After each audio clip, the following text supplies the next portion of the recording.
Big Mkoma Rust 20 Feel 41 a wicked bones on a mindless motion. Banganga someone I feel complianga. When me a funky charangu don't funky dindi ne face ya kafitwa ne muse musavunze chichichi chandibata ishavire manzi avo sister avagezi neche ukoko blazi vane mesi ngoma rangu imagazine foot rinetratrazin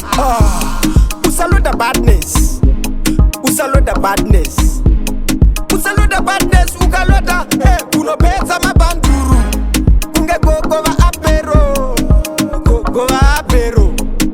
gogova apero muchandinzwa ikoko kuredziyo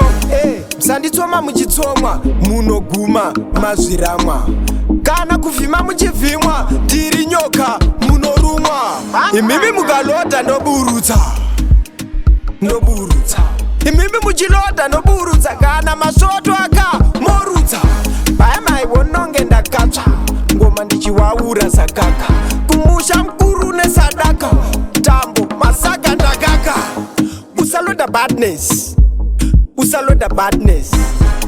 usaloda badness ukalota unopedza mabanduru kunge gogova apero muchandinzwa ikoko kuredziyo ndindati apero moro ane nharo ndomukikasa agwero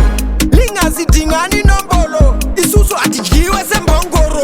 ndinde mawekisaka machuwo asi kwandabudira nziya meno vanga vandzvanya uro ndakachila ndavhuvha ndapupa vandibata muno kana iri socheka iyo siyatora toothpick wobvisa chiri mzino idzo yadzi siya dziende isusu totodonzaono ndikuroku ndakandwa manafu nichipdamlu plus ndasuka one side ndajambira poto nanagana sdive ipu isaka meno spashashwa mweya changobate muno tichiwanza mazero kunge gono usaloda badness ukalota unopedza mabanduru kunge gogova apero muchandinzwa ikoko kuredziyo